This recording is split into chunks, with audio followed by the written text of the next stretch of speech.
BJP के राष्ट्रीय अध्यक्ष जेपी नड्डा 13 दिसंबर को हिमाचल दौरे पर आ रहे हैं। इस दौरान जेपी नड्डा शिमला के जुब्बड़हट्टी हवाई अड्डे के पास बीजेपी के नए कार्यालय की आधारशिला रखेंगे और प्रति कार्यकर्ताओं को संबोधित करेंगे। हालांकि अभी अंतिम शेड्यूल आना बाकी है। इस दौरान जेपी नड्डा को बिहार जीत पर बधाई भी दी जाएगी। राधे राधे का एक बयान जो बच्चों से उन्होंने कहा था कि राधे राधे क्यों बोलते हो, उसमें उन्होंने बीजेपी को कहा है कि बीजेपी ने तोड़ मरोड़ कर उसको पेश किया और अब तो मुख्यमंत्री ने मंच से राधे राधे और राम राम भी बोला है। देखिए, इस बात पे, इस मुद्दे को पूरे प्रदेश में और देश में मैंने ही सबसे पहले उठाया था और मैंने कहा था कि भी जब मुख्यमंत्री के पास वो बच्चे सामने आए तो आपने भी सब वो वीडियो देखी होगी। बच्चों ने पहले माननीय मुख्यमंत्री जी के पांव छुए। होना तो ये चाहिए था कि पांव छूने के बाद उन बच्चों के सिर पे हाथ रख के उनको आशीर्वाद देते और उन्होंने कहा कि बच्चे, आप राधे राधे क्यों बोल रहे हो, आप नमस्ते क्यों नहीं बोल रहे हो।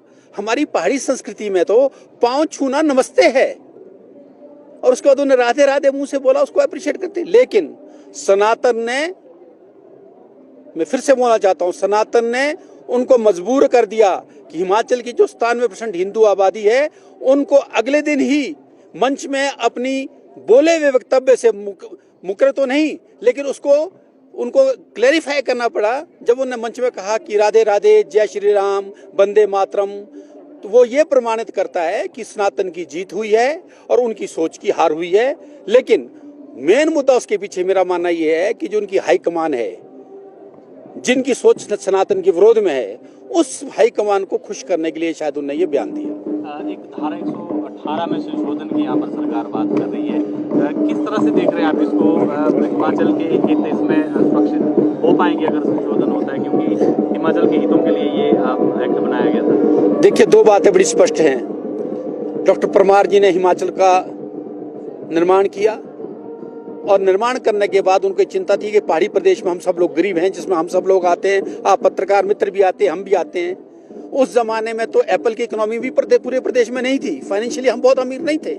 इसलिए उनको लगता था कि बाहर के लोग यहाँ आएंगे, पंजाब के आएंगे, हरियाणा के आएंगे, जो संपन्न है हमारे मुकाबले में, जो पंजाब, हिमाचल जो पंजाब से अलग भी हुआ, वो यहाँ आके जमीन खरीदेंगे और यहाँ के लोगों पे वो राज करेंगे और यहाँ के लोगों को उनकी नौकरी करनी पड़ेगी। और आप एक बात और देखिए, टीएस नेगी जी थे, हमारे स्पीकर रहे हैं। आज भी आप सब लोग, हम हिमाचली हैं, पहाड़ी हैं, लेकिन हम किन्नौर में जमीन नहीं खरीद सकते। उसका कारण ये था कि वो और ट्राइबल एरिया था, उस ट्राइबल एरिया में वो जमीन ना लें ताकि वहाँ के लोगों के साथ कोई इस तरह का कार्य ना हो कि भी बाहर के लोग आ जाएं, उनको दबा दें। वो उसी दृष्टि से ये था। और अभी कोई संशोधन अभी पूरी तरह से आज पार्लियामेंट में, विधानसभा में उनके पटल पर रखा गया है। अब उसके बाद क्या निकल आता है, कैसा आता है, हमारी पार्टी ने तो स्टैंड लिया है कि भी जो नॉन जेन्युइन विषय होगा उसको अपोज करेंगे। जेपी नड्डा जी का शिमला कार्यक्रम बन रहा है, पार्टी कार्यालय आपका शिलान्यास होना है, कोई शेड्यूल हुआ है जारी, आपको जानकारी? हाँ, माननीय हमारे राष्ट्रीय अध्यक्ष जो हिमाचल की शान है और इस छोटे से प्रदेश में, इसके बाद उन्होंने एक रिकॉर्ड बनाया है कि सबसे लंबे राष्ट्रीय अध्यक्ष अगर बने तो आदरणीय श्री जेपी नड्डा जी बने और उन्होंने पूरे देश में नैरेटिव बनाया। आप देखिए कि बिहार की जीत उनकी नई उपलब्धि है जो उन्होंने भारतीय जनता पार्टी को गिफ्ट की है। उसमें संगठन का मिलजुल के काम हुआ है।